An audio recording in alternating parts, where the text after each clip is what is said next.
നമസ്കാരം. Movie world media middle ഈസ്റ്റിലേക്ക് സ്വാഗതം.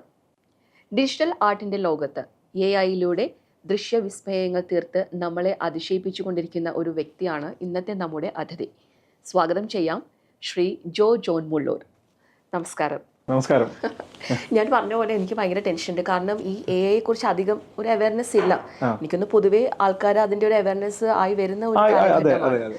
അപ്പം എങ്ങനെയാണ് ജോ എന്ന ഒരു ആർട്ടിസ്റ്റിൻ്റെ ഒരു ഫിലോസഫി അല്ലെങ്കിൽ താങ്കളുടെ ഒരു ആർട്ടിസ്റ്റിക് ഐഡൻറ്റിറ്റി ഈ ഒരു ഗ്രാഫിക് ഡിസൈനറിൽ നിന്നും ഒരു AI ആർട്ടിസ്റ്റ് അല്ലെങ്കിൽ ഡിജിറ്റൽ ആർട്ടിസ്റ്റ് എന്നുള്ള തരത്തിലേക്ക് വരുമ്പോൾ അത് ഇവോൾവ് ചെയ്തത് എങ്ങനെയാണ്?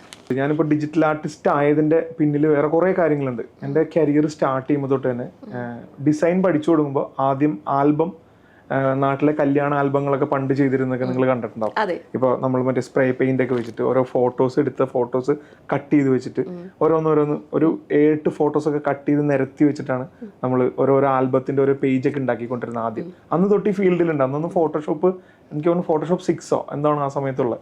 അപ്പോൾ അന്ന് തൊട്ട് ഇതിനോട് ഇഷ്ടമാണ് ചെയ്യാനുള്ള കാര്യങ്ങൾ. അപ്പോൾ ഫോട്ടോഷോപ്പ് വന്നു. ആ ഫോട്ടോഷോപ്പിലേക്ക് പതുക്കെ സ്വിച്ചായി പഠിച്ചു. ആ സമയത്ത് ഇവിടെ ഉണ്ട്. അപ്പോൾ എൻ്റെ ബ്രദർ ഒരു ആർട്ടിസ്റ്റാണ്. അപ്പോൾ അതിനോടൊരു ആഗ്രഹം എങ്ങനെയാണ് ഡിജിറ്റലി ചെയ്യണത്. അപ്പോൾ കൂടുതലും എൻ്റെ മേഖല എന്താണെന്ന് തിരിച്ചറിഞ്ഞത് അതിൽ നിന്നാണ്. ആ ഒരു റീടച്ച് അല്ലെങ്കിൽ ഒരു വിഷ്വലൈസേഷൻ ഒരു സാധനം മനസ്സിലുണ്ട്, ചെയ്യാനായിട്ടുള്ള ഒരു കഴിവുണ്ടെന്ന് അന്ന് മനസ്സിലായി. അപ്പോൾ പതിയെ സ്വിച്ച് ആയതാണ് ഇങ്ങനെ ചെയ്യാൻ വേണ്ടിയിട്ട്. അങ്ങനെ ഫോട്ടോഷോപ്പ് പഠിച്ചു വന്നു. ഫോട്ടോഷോപ്പിൽ വർക്ക് ചെയ്യുന്നു, എല്ലാ കാര്യങ്ങളും ചെയ്തു വന്നു. പക്ഷെ എന്നിട്ടും ഇപ്പം ഞാനൊരു കമ്പനിയിൽ ഒരു സ്റ്റുഡിയോയിൽ വർക്ക് ചെയ്യുന്നുണ്ടെങ്കിലും ഞാൻ എപ്പോഴും നോക്കിയിരുന്ന ഒരു കാര്യം എന്താ പറയുക, ഞാൻ കൂടുതലും നമ്മൾക്ക് വേണ്ടിയിട്ട് ഒരു 1 hour സ്പെൻഡ് ചെയ്യാനായിട്ട് എപ്പോഴും നോക്കും. 1 to 2 hour. ഓഫീസ് കഴിഞ്ഞിട്ടുണ്ടെങ്കിലും ഒരു കുറച്ച് സമയം സ്റ്റുഡിയോയിൽ ഇരുന്നിട്ട് പുതിയ സോഫ്റ്റ്വെയർ പഠിക്കുക, പുതിയ കാര്യങ്ങൾ ചെയ്യുക, പുതിയ പേഴ്സണൽ വർക്കുകൾ ചെയ്യുക. അങ്ങനെ ചെയ്ത് പോന്നു വന്നിട്ടാണ് ഇപ്പോൾ ഈ പറഞ്ഞ ഒരു 15-16 വർഷം എടുത്തു ഈ ഒരു പേരൊന്ന് ആളുകളിലേക്ക് വിസിബിൾ ആവാൻ. ജോൺ മുള്ളൂർ എന്ന് പറഞ്ഞാൽ അത് ഫസ്റ്റ് പ്രൊജക്ട് UAE വേണ്ടി ചെയ്ത സ്നോ വന്നാൽ ദുബായിൽ എങ്ങനെ ഉണ്ടാവും എന്നാണ് ആ ഒരു പ്രൊജക്റ്റാണ് ശരിക്കും ഒന്ന് വിസിബിൾ ആയത്. അപ്പോൾ അവിടെ തൊട്ട് എനിക്ക് മനസ്സിലായി ഇപ്പോൾ നമ്മളുടെ ഒരു ഫീൽഡ് ഒരു ആർട്ടിസ്റ്റ് എന്നും കൂടെ ഡിജിറ്റൽ ആർട്ടിസ്റ്റ് എന്നുള്ള രീതിയിലാണ് ആളുകൾ അറിയപ്പെടുക. അപ്പോൾ ആ ഒരു വശത്തേക്ക് തന്നെ ഞാൻ സ്പെഷ്യലൈസ് ചെയ്ത് പോന്നു. അപ്പോൾ ആ സമയത്താണ് ഇങ്ങനെ വന്നപ്പോൾ ഒരു UAEയുടെ ഒരു 3-4 പ്രൊജക്റ്റ് ഞാൻ ചെയ്തിരുന്നു. ഹിറ്റായി വന്ന ടൈമിലാണ് AI വരവ്. AI വന്നു കഴിഞ്ഞപ്പോൾ പതുക്കെ AI ഞാൻ എപ്പോൾ ഫോട്ടോഷോപ്പിലേക്ക് സ്വിച്ച് ആയോ അതുപോലെ തന്നെ AI സ്വിച്ച് ആയി.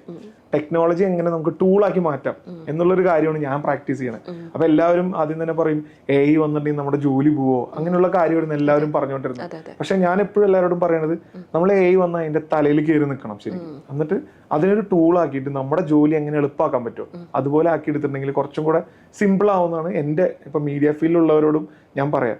കാരണം ഇതിന്റെ വളർച്ച അത്ര ഭീകരമാണ് പോയിക്കൊണ്ടിരിക്കുന്നത്. പണ്ടുണ്ടായ പോലെ ഒരു ചെറിയൊരു കാര്യമല്ല ചെയ്തുകൊണ്ടിരിക്കുന്നത്. ഇപ്പൊ നമുക്കൊരു ചെറിയൊരു എന്താ പറയാ, ഇതിനെ പ്രോംപ്റ്റ് എന്നാണ് പറയാ, നമ്മളൊരു ടെക്സ്റ്റ് ടൈപ്പ് ചെയ്ത് കൊടുത്തിട്ട് ഇപ്പൊ വീഡിയോസ് വരെ 10 സെക്കൻഡ് വീഡിയോസ് വരെ ഈസി ആയിട്ട് ജനറേറ്റ് ചെയ്ത് ചെയ്യാവുന്ന സോഫ്റ്റ്വെയർസ് ഇപ്പൊ നിലവിലുണ്ട്. അപ്പൊ മീഡിയ എത്രത്തോളം ടെക്നോളജി വൈസിൽ നേരെ പോയി നമുക്കറിയാം AI വെച്ചിട്ട്. അപ്പോൾ എന്തായാലും നമ്മൾ അതിനനുസരിച്ച് മാറണം, അല്ലെങ്കിൽ പിടിച്ചു നിൽക്കാനായിട്ട് ബുദ്ധിമുട്ടായിട്ട് വരും എല്ലാവർക്കും. ഒരു റോബോട്ടിന്റെ കടന്നുവരവിൽ നമ്മൾ പറഞ്ഞിരുന്നു മനുഷ്യന്മാർക്ക് ഒരുപാട് പേർക്ക് ജോലി നഷ്ടപ്പെടുമെന്നുള്ളത്. അപ്പം AI ആകുമ്പോഴും നമ്മൾ ശരിക്കും ഈ ക്രിയേറ്റീവ് ആയിട്ട് തിങ്ക് ചെയ്യുന്ന ആൾക്കാർ അല്ലെങ്കിൽ ക്രിട്ടിക്കലായിട്ട് തിങ്ക് ചെയ്യുന്ന ആൾക്കാർക്കൊരു വലിയൊരു ചാലഞ്ച് ആണോ, അതല്ലെങ്കിൽ അവർക്ക് കുറച്ചും കൂടെ അവരെ ഒന്ന് പോളിഷ് ചെയ്യാൻ വേണ്ടിയിട്ട് AI യൂസ് ചെയ്യാൻ പറ്റുമോ? എന്താണ് ജോൺ അങ്ങനെ ചിന്തിച്ചിട്ടുണ്ടോ? ഞാനിപ്പോൾ ഒരു ഫോട്ടോഷോപ്പ് യൂസ് ചെയ്തുകൊണ്ടിരിക്കുന്ന ഒരാളാണെന്ന് വിചാരിക്കാം. ഫോട്ടോഷോപ്പിന്റെ പുതിയൊരു വേർഷൻ വന്നു. ഞാൻ എപ്പോഴും എന്താ ചെയ്യുക, അടുത്തൊരു പ്രൊജക്ട് ചെയ്യാൻ വേണ്ടിയിട്ട് ആ ഫോട്ടോഷോപ്പിന്റെ പുതിയ ലേറ്റസ്റ്റ് വേർഷനാണ് യൂസ് ചെയ്യുക. അതിൽ എന്തൊക്കെ ടെക്നോളജി ഇപ്പോൾ പണ്ട് ചെയ്തിരുന്ന പോലെ ഒരു പെൻ ടൂൾ എടുത്തിട്ട് ഒരാളെ, ഫോട്ടോഷോപ്പിന്റെ കാര്യമാണ്, പെൻ ടൂൾ എടുത്തിട്ട് ഒരാളെ ഫുള്ള് കട്ട് ചെയ്തു, അത് മാറ്റി മറ്റേ സെയിം പ്രോസസ്സ് തന്നെ. ഇപ്പൊ അതിൻ്റെ ഒന്നും ആവശ്യമില്ല, ഒറ്റ ക്ലിക്കിൽ സെലക്ട് ചെയ്തൊന്ന് മാറ്റുന്നു. അപ്പൊ അതൊരു മാറ്റം വന്നത്. ആ മാറ്റം എപ്പോഴും നമ്മൾ ഉൾക്കൊള്ളാനായിട്ട് റെഡി ആയിരിക്കണം.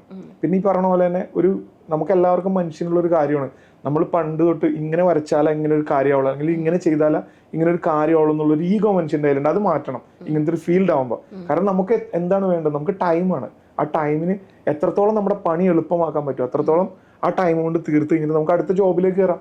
അപ്പൊ അതിന് എന്താ പറയുക, ഉപകാരപ്രദമാകുന്ന ഇങ്ങനത്തെ ടൂളുകൾ വരികയാണെന്നുണ്ടെങ്കിൽ ഡെഫിനറ്റ്ലി ഒരാൾ ഇതുപോലെ എന്താ പറയുക അത് ഉൾക്കൊള്ളുകൊണ്ട് പതിയെ സ്വിച്ച് ആവണം തന്നെ ഞാൻ പറയുള്ളൂ. ഒരു ആർട്ടിസ്റ്റ് ഡെഫിനറ്റ്ലി നമുക്ക് നമ്മുടേതായ ഒരു ഭാവനയുണ്ട്, അല്ലെങ്കിൽ നമ്മൾ പറയുന്ന ഒരു ട്രഡീഷണൽ ആർട്ടോ ട്രഡീഷണൽ ഗാലറീസോ ഒരു ആർട്ടിസ്റ്റിന് ഉണ്ടാവും. അപ്പം ഈ ഒരു എയെ ഡിപ്പെൻഡ് ചെയ്യുമ്പോൾ എൻ്റെ ഒരു ആർട്ടിസ്റ്റിക് സെൻസിന് കോംപ്രമൈസ് ചെയ്യുന്നുണ്ടെന്ന് തോന്നിയിട്ടുണ്ടോ? ഇല്ല, ഞാൻ ഇപ്പോഴും വർക്ക് ചെയ്യുമ്പോഴും ഞാൻ എപ്പോഴും എൻ്റെ തോട്ട് പ്രോസസ്സുകളുണ്ട്. ഓക്കെ, ഇപ്പോൾ നിങ്ങൾക്കറിയാം എന്താണ് ഇപ്പോൾ ഈ അടുത്ത് ചെയ്തിട്ടുള്ള ഒരുപാട് പ്രൊജക്റ്റുകൾ. ഇപ്പോൾ റീസെൻ്റ്ലി പറയുകയാണെങ്കിൽ ഞാനിപ്പോൾ ഇന്നലെ പോസ്റ്റ് ചെയ്തൊരു സാധനമാണ്, ഞാൻ കണ്ടൊരു സ്വപ്നമാണ്. നമ്മുടെ തൃശ്ശൂർ നമ്മുടെ റൗണ്ട് വടക്കുന്നാഥന്റെ ക്ഷേത്രം മഞ്ഞിൽ ഉണ്ടായിരുന്ന എങ്ങനെ ഉണ്ടാവും. അത് ഞാൻ UAE ചെയ്തതുകൊണ്ടായിരിക്കാം, ഒരു ഡ്രീം വന്നപ്പോൾ ഞാനത് ചെയ്ത് നോക്കിയാണ്. അതൊരു തോട്ട് പ്രോസസ്സാണ്. അപ്പോൾ അത് ചെയ്യാൻ വേണ്ടിയിട്ട് ഞാൻ AI ടൂളല്ല, ഫോട്ടോഷോപ്പാണ് യൂസ് ചെയ്തിട്ടുള്ളത്. പക്ഷേ എന്ത് ടൂൾ യൂസ് ചെയ്യുന്നുണ്ടെങ്കിൽ നമ്മുടെ തോട്ട് എങ്ങനെ ഔട്ട്പുട്ട് എങ്ങനെ എടുക്കുന്നു ആ ഒരു കാര്യമാണ് ഞാൻ നോക്കുക. ഞാൻ എൻ്റെ ആർട്ടിസ്റ്റിക് സ്കില്ല് കാണുന്നത് അതിനകത്താണ്. ഏത് സോഫ്റ്റ്വെയർ ചൂസ് ചെയ്യുന്നു, ചിലപ്പോൾ മിഡ് ജേണി ആവാം, ഫോട്ടോഷോപ്പ് ആവാം, ഏത് മാർക്കറ്റിൽ അവൈലബിൾ ആയിട്ടുള്ള പല കാര്യങ്ങളും. ഈ പറഞ്ഞ പോലെ തന്നെ മ്യൂസിക്കിന് വേണ്ടിയിട്ട് വരെ സുനോ എന്ന് പറഞ്ഞൊരു AI ടൂൾ ഉണ്ട്, ചിലപ്പോൾ അത് യൂസ് ചെയ്യാറുണ്ട് ചില കാര്യങ്ങൾക്ക്. അപ്പോൾ നമ്മൾ എന്താണ് നമ്മളുടെ ഒരു വർക്ക് അല്ലെങ്കിൽ നമ്മുടെ ആ ഒരു പ്രൊജക്റ്റിന് ആവശ്യമുള്ള എന്ത് ടൂളാണ് യൂസ് ചെയ്യേണ്ടത് അത് യൂസ് ചെയ്യുന്നത് മാത്രമല്ല. അല്ലാതെ ആർട്ട് ബേസ് ചെയ്തിട്ടുള്ള കാര്യങ്ങളിൽ എനിക്ക് അങ്ങനെ ഒരു ഇത് തോന്നിയിട്ടില്ല. കാരണം ടൂളാണ് എല്ലാം. പിന്നെ അതുപോലെ തന്നെ ഞാൻ ഒരിക്കലും ഇങ്ങനെ ഒരു കാര്യം നോക്കി വരയ്ക്കുന്ന ഒരു കാര്യത്തിനോ അല്ലെങ്കിൽ ഭയങ്കര ആർട്ടിസ്റ്റിക് സ്കില്ലായിട്ടുള്ള ഒരു കാര്യത്തിന് വേണ്ടിയിട്ടോ AI യൂസ് ചെയ്യാറില്ല. അതെൻ്റെ ഒരു എത്തിക്സിന് എനിക്ക് തന്നെ ഇഷ്ടമല്ലാത്തൊരു കാര്യമാണ്. ദുബായിൽ സ്നോ ഉണ്ടായാലും എങ്ങനെ ഉണ്ടാവും എന്നുള്ള ആ കോൺസെപ്റ്റ് ഇത് ചെയ്യാൻ വേണ്ടിയിട്ട് ഞാൻ ഏകദേശം ഒരു 3 സോഫ്റ്റ്വെയർ ആ സമയത്ത് പഠിച്ചിട്ടുണ്ട്. അൺറിയൽ എഞ്ചിൻ പോലുള്ള ഭയങ്കര ടഫായിട്ടുള്ള ആ ഒരു വിഷ്വല് ചെയ്യാൻ വേണ്ടി തന്നെ മെനക്കെട്ടിരുന്ന് പഠിച്ചതാണ്. അല്ലാതെ ആർട്ട് ബേസ് ചെയ്തിട്ടുള്ള കാര്യങ്ങളൊന്നും ഞാൻ ചെയ്യാറില്ല ഇത് വെച്ചിട്ട്. അതാണ് എൻ്റെ ഒരു എത്തിക്സ് ആണ്. ഈ AI കുറിച്ചിട്ട് നമുക്ക് ഒരുപാട് ഒരു മിസ്കൺസെപ്ഷൻസ് ഉണ്ടാവാറുണ്ട്. കാരണം അത് വേണ്ടത്ര അവയർനെസ് നമുക്കില്ല, അല്ലെങ്കിൽ നമ്മൾ പഠിക്കാൻ ശ്രമിക്കുന്നില്ല എന്നുള്ളതായിരിക്കാം ഒരു സത്യം, അല്ലെങ്കിൽ നമുക്ക് അത്രയും അവയർനെസ് കിട്ടുന്നില്ല എന്നുള്ളതാണ്. അപ്പം ജോണിന് എന്താ തോന്നിയിട്ടുള്ളത്? AI ഇത്രയും സജീവമായിട്ട് നിൽക്കുന്ന ഒരാൾ AI കുറിച്ച് പൊതുവെ ഇപ്പം ജോണിൻ്റെ അടുത്ത് സംസാരിക്കുന്ന ആൾക്കാരുണ്ടാവാം, അല്ലെങ്കിൽ കാണുന്ന വ്യക്തികളുണ്ടാവും, AI കുറിച്ച് പറഞ്ഞിട്ടുള്ള മിസ്കൺസെപ്ഷൻ എന്തായിട്ടാണ് തോന്നിയിട്ടുള്ളത്? സത്യം പറഞ്ഞിട്ടുണ്ടെങ്കിൽ ഇതിനെക്കുറിച്ച് ശരിക്കും സംസാരിക്കണം എന്നുണ്ടായിരുന്നു എനിക്ക് പുറം ലോകത്തിനോട് കൂടി. ഞാൻ ഇവിടെ ട്രെയിനിങ് ഒക്കെ ചെയ്യുന്നുണ്ട് കുറച്ച് കിഡ്സിനും പ്രൊഫഷണൽസിനൊക്കെ. അപ്പോൾ ഞാൻ എൻ്റെ ഒരു കൂട്ടുണ്ട്. അപ്പോൾ അവരോട് കൂടി സംസാരിച്ചപ്പോൾ അവർ പറഞ്ഞു, ജോ നമുക്ക് ഇങ്ങനെ ഒരു കാര്യം ചെയ്യാം, നമുക്കൊന്ന് എല്ലാവർക്കും കൂടെ കേരളത്തിലുള്ള ആൾക്കാർക്ക് മാത്രം മലയാളികൾ എല്ലാവരെയും ചേർത്തിട്ട് ചെറിയൊരു അവയർനെസ് കൊടുക്കാം, നമുക്ക് എന്താ ചെയ്യാൻ പറ്റുക. അപ്പോൾ ഞാൻ പറഞ്ഞു ഞാനൊരു കാര്യം ചെയ്യാം, ഒരു വീഡിയോ ചെയ്തിട്ട് ഇൻസ്റ്റാഗ്രാമിലും ഫേസ്ബുക്കിലൊക്കെ ഇടാം. താല്പര്യമുള്ളവർ ഇങ്ങനെ ആർട്ട് ബേസ് ചെയ്തിട്ട് താല്പര്യമുള്ള ആൾക്കാർക്ക് നമുക്കൊരു ചെറിയൊരു വാട്സപ്പ് ഗ്രൂപ്പ് സ്റ്റാർട്ട് ചെയ്തിട്ട് അതിൽ നമുക്ക് ഇൻഫർമേഷൻസ് പാസ് ചെയ്യാം എന്താണെന്നുള്ളത്. പക്ഷെ ഞാനൊരു ചെറിയൊരു കാര്യമായിട്ട് സ്റ്റാർട്ട് ചെയ്തതാണ്. ഇപ്പം 4 ഗ്രൂപ്പ് ഫുള്ളാണ്. അപ്പോൾ എനിക്ക് നിർത്താൻ പറ്റുകൊണ്ട് ഞാൻ വീഡിയോ ഒക്കെ ഡിലീറ്റ് ചെയ്ത് കളഞ്ഞു. ഇപ്പോൾ ആ ഒരു 4 ഗ്രൂപ്പിന് നമ്മൾക്ക് ഇപ്പോൾ അപ്ഡേറ്റ്സും കാര്യങ്ങളെല്ലാം ഇങ്ങനെ കൊടുത്തു പോകണ്ട അവയർനെസ്. അപ്പോൾ കുറേ സോഫ്റ്റ്വെയർസ് പരിചയപ്പെടുത്തി, അങ്ങനെ ഒരു ഗുണമുണ്ടായി. ഇപ്പോഴും നമ്മുടെ ഈ കൂടെ ഉള്ളവനെ കൈപിടിച്ച് ഉയർത്താന്നുള്ളൊരു സംഗതിയാണ് അതിനകത്തുള്ളൂ.